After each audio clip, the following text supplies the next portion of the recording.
Muy buenas noches, bienvenido. Buenas noches, ¿qué tal? ¿Cómo estáis? ¿Satisfecho de lo que ha pasado esta tarde-noche? Mucho. La respuesta de la gente ha sido abrumadora. Yo me siento muy orgulloso, muy contento y muy agradecido, la verdad.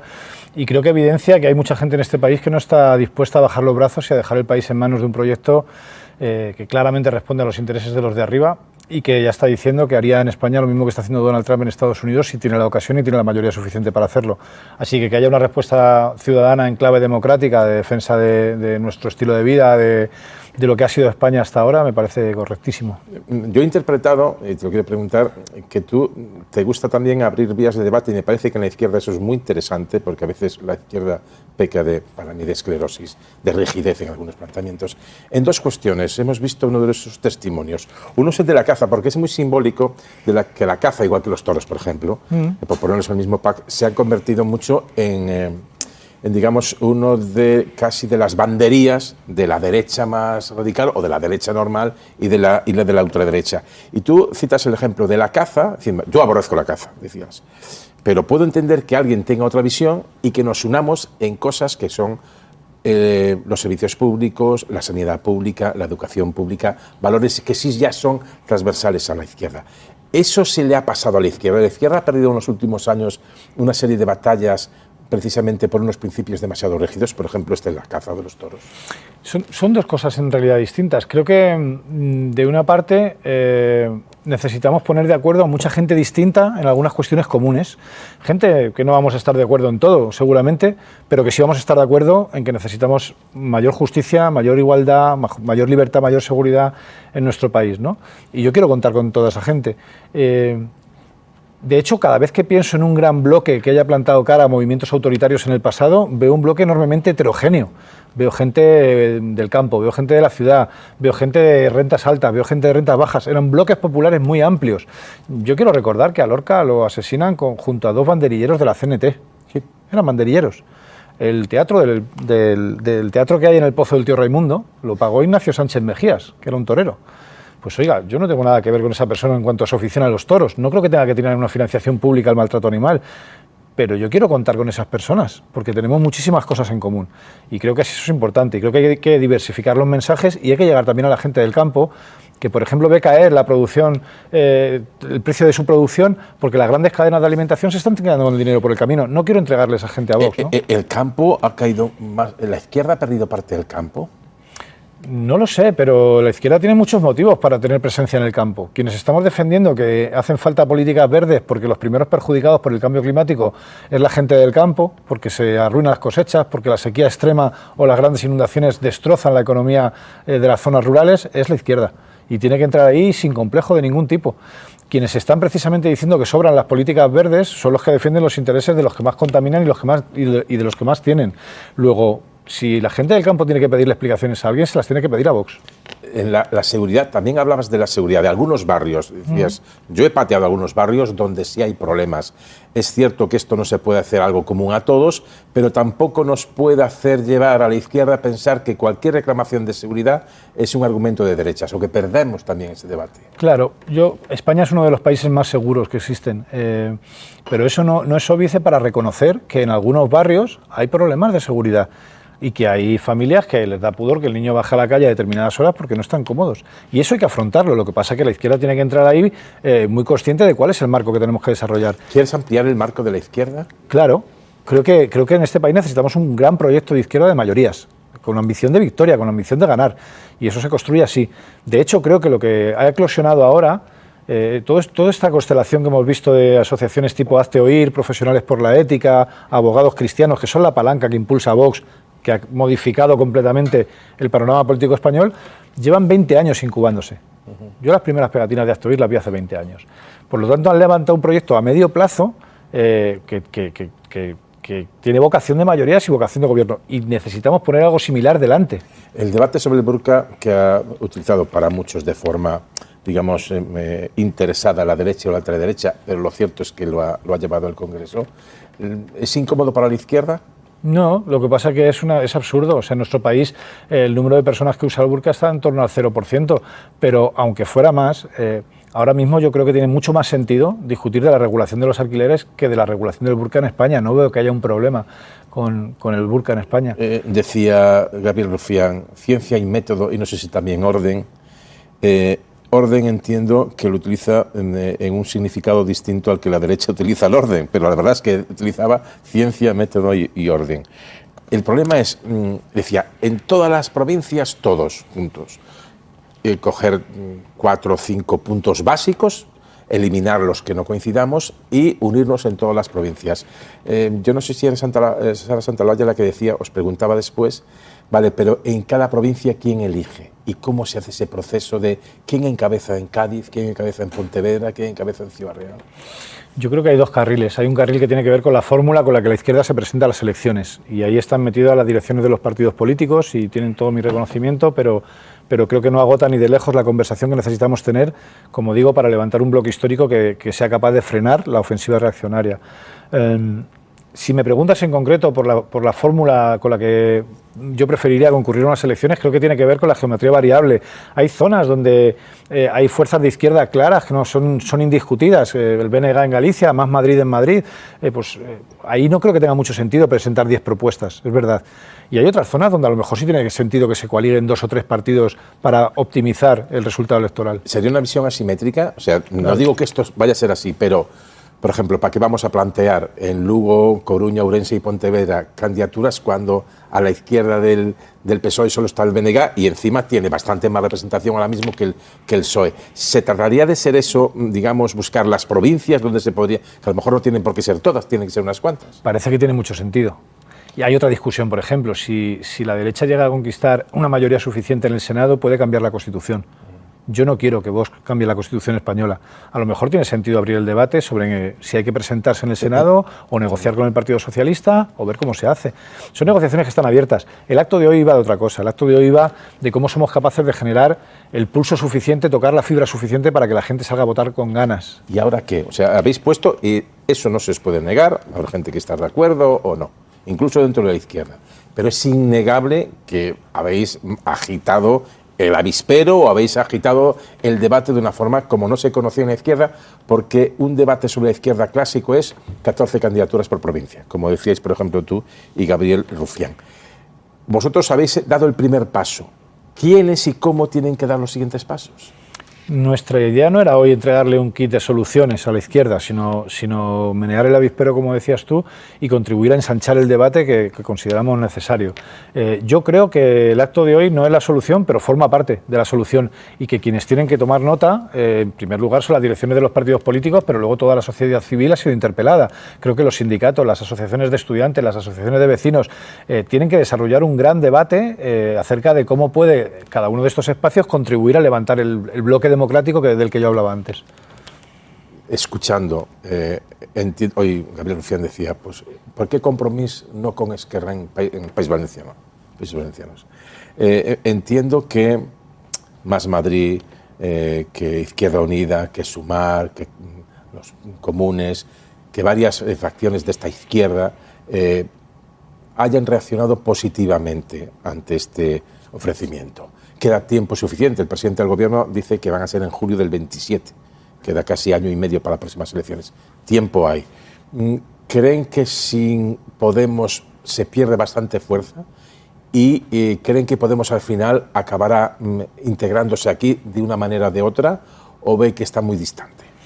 Creo que la fuerza que tenga el proyecto que se está fraguando no depende de la cantidad de partidos que metamos en la caja, sino de la capacidad de esos partidos para ensanchar y para hacer una propuesta seductora, sugerente, que a la gente le interpele y que diga, están hablando de mi vida. No están hablando solamente de si entran 2 partidos, salen 3, si entra Izquierda Unida o sale Podemos. Eso es un debate que interesa mucho a muy poca gente.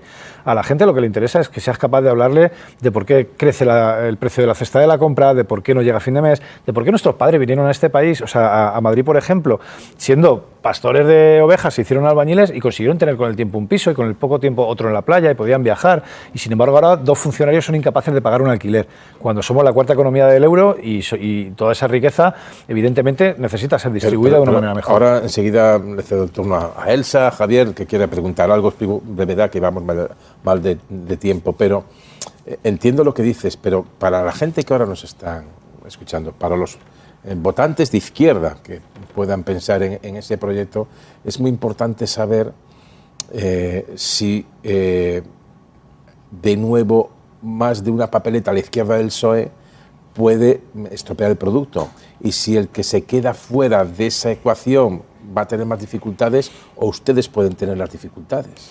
Lo que pasa es que yo niego la mayor. Han sido las elecciones de Aragón ahora mismo y se ha echado la culpa de lo que ha sucedido a la fragmentación de la izquierda. En 2015 la izquierda se presentó exactamente igual de fragmentada, solo que había un partido, en ese caso Podemos, que se disparó porque tocó la fibra de la gente. Entonces el problema no es la cantidad de partidos que metamos dentro de la caja, sino la capacidad que tengan esos partidos de seducir y estimular al votante. Bueno, turno de preguntas. Empiezo por ti, Elsa. Buenas noches. Hola, ¿qué tal? Claro, he entendido esto, bueno, más o menos, lo de la simetría, ¿no? Por las circunscripciones provinciales, ¿no? Entiendo un poco que es una fórmula, parece abierta, ¿no? Pero claro, al final las candidaturas en las generales tienen un candidato a la presidencia del gobierno en las elecciones españolas, ¿no? Entonces, ese candidato, ¿cómo se elegiría? Y si Gabriel Rufián es un poco el referente en esto que estáis lanzando, ¿no? para esta candidatura. El día 21 se presenta, digamos, la idea primigenia a la que después se tendrán que ir sumando actores, incorporándose actores. En este proceso que ahora inicia, no están todas las respuestas cerradas. Van a ir pasando los meses y se van a ir definiendo quiénes van a ser los liderazgos que se ponen al frente de este proyecto, cómo se presenta en sociedad, cuáles son las propuestas, pero es que todavía no se ha presentado ni en sociedad porque es el día 21. Entonces entiendo las inquietudes, creo que se van a ir solventando por el camino y creo que todos los esfuerzos que se están haciendo por optimizar el resultado electoral merecen mi reconocimiento. Yo voy el día 21, quiero estar allí también y me sumaré a los esfuerzos que hagan falta para que cuando llegue el momento los electores lo tengan lo más fácil posible y la opción que vayan a votar la voten con las mayores ganas posibles. Buenas noches, Emilio. ¿Y el PSOE cómo encaja en todo este movimiento de la izquierda? Pues siempre se habla de la izquierda al lado del PSOE, pero también es importante saber en ese encaje en cómo quedaría el PSOE, si también debería de agitarse un poco, porque precisamente el presidente hoy ha dicho que su electorado es el que se queda en casa y estáis hablando de ilusión. A mí la categoría a la izquierda del PSOE no me gusta. Yo soy de un partido que se llama Madrid, que es segunda fuerza en la Comunidad de Madrid y que no se define en función de dónde se coloca el Partido Socialista. Y con respecto a lo que tenga que hacer el PSOE, yo creo que tiene que hacer una reflexión seria, porque en este país hay problemas como la vivienda que requieren de algunas soluciones. Es verdad que la mayor parte de las competencias están en manos de las comunidades autónomas, pero es verdad que el PSOE tenía margen para hacer más de lo que está haciendo en materia de vivienda. Por ejemplo, la ley de vivienda la podría haber, o sea, la declaración de zonas tensionadas las podría haber dejado en manos de los ayuntamientos en vez de las comunidades autónomas, y así un ayuntamiento podría comparar con el de al lado qué ocurre cuando aplicamos la ley de vivienda y cuando no, ¿no? Y no lo ha hecho. Y yo creo que al Partido Socialista a veces le falta ambición y le falta empuje para llevar medidas sociales que de verdad lleguen a los salones de las casas. Sirve de poco que las cifras macroeconómicas de nuestro país sean espectaculares si eso no llega a los salones de las casas. Y en parte ahí hay una responsabilidad importante del Partido Socialista. Sí, buenas noches, Emilio. Vamos a ver. Claro, estamos todos un poco fascinados con la idea y analizándola porque es verdad que es muy atractiva desde todo punto de vista. Pero claro, ¿cómo se aterriza esto en el terreno? Te digo porque has dicho literalmente que hay negociaciones abiertas. ¿Nos puedes concretar qué negociaciones abiertas exactamente hay, en qué ámbitos y con quién? No, porque yo no estoy en las mesas de negociación ni en la dirección de los partidos políticos. Yo sé lo que sabemos todos los ciudadanos, ¿no? Que el día 21 las direcciones de los partidos políticos nos van a presentar una especie de preacuerdo que me parece interesante y me parece loable. Como yo no estoy en esas negociaciones, no he entrado a discutir ese carril, el carril que tiene que ver con la fórmula con la que la izquierda pretende presentarse a las elecciones. He entrado en el otro, en el contenido. Pero en cuanto a lo demás no puedo ayudarte porque no estoy en la dirección de ningún partido político. Muy rápida, Emilio. Al final a las estrategias y a las siglas políticas hay que ponerle cara y ojos. Y la pregunta es, si Rufián no fuera independentista, ¿sería el líder indiscutible de esa fusión de las izquierdas? Pues puedo contestarte que Rufián es una persona enormemente valorada entre la izquierda de toda España. Yo creo que el otro día lo decía él bien y decía, si alguien me reconoce en Algeciras no me hace menos independentista, me hace más útil, ¿no? yo creo que es una persona que se ha ganado, a base de hablar claro y de llegar a la gente con argumentos muy sencillos, pues la confianza de muchos votantes progresistas. A mí, por ejemplo, me llamó mucho la atención que la defensa que él podía hacer de un chaval de Tarrasa era la misma que podía hacer yo de un chaval de Móstoles. Me parece que es un tipo con carisma y con mucho valor. Después de hoy, ¿está más cerca el objetivo? Sí, yo creo que hoy hemos demostrado que hay pueblo y que hay gente, y que ni tenían razón los que decían que la gente no está, que estaba apática, que había bajado los brazos, ni tenían razón los que estaban vendiendo la piel del oso antes de cazarlo. Pues aquí lo dejamos, Emilio Delgado, Más Madrid. Y ya se verá en el futuro qué. Muchísimas gracias. Muchísimas gracias. Es que el trabajo y el esfuerzo personal de cada uno valga por igual, porque aquí hay barrios donde el trabajo se valora de manera muy distinta. Aquí, gente esforzándose ahí por un tubo, pero a algunos les rinde mucho y a otros les rinde muy poquito. Y si tú eres capaz de enganchar seguridad, desigualdad y meritocracia, les has robado una bandera. Y eso es lo que llevan haciendo ellos con nosotros 20 años. Y por tanto, si queremos recuperar esas banderas y recuperar hegemonía dentro de la sociedad, tenemos que entrar en todos los temas que se nos propongan. Creo que lo fundamental sería imponer la propia agenda, que es algo que no hacemos nunca. Nuestra agenda es la de la redistribución del poder, del dinero, del tiempo. Hay que empezar a hablar de renta básica. Mira, ayer leía un artículo de un tipo, un CEO de una empresa, que decía, estoy aterrado y porque tengo amor hacia los míos, quiero advertirles de lo que viene con la inteligencia artificial. Y él decía, el trabajo como forma fundamental de repartir la riqueza está en crisis.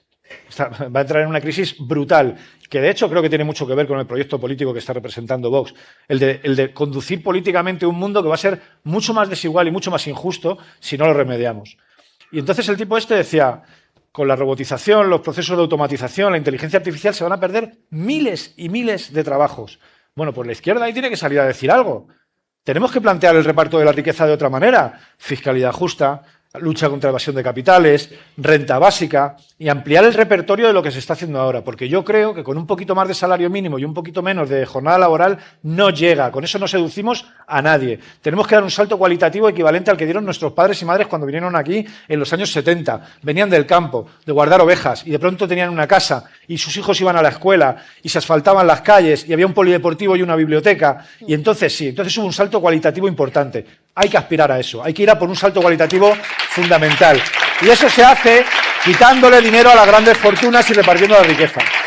Y ha gozado de coordinación internacional, de intercambio de conocimientos, de fundaciones. Hay muchísima pasta metida internacional ahí, pero creo que la pasta no lo explica todo. A quien quiera una casa no para vivir, sino para especular. Si usted se quiere hacer rico, pero yo me pregunto dónde estamos que lo pague. Diciendo lo que queramos en redes, por ejemplo. Que lo pague. Una familia, una casa. Si no, es que nos vamos al carajo.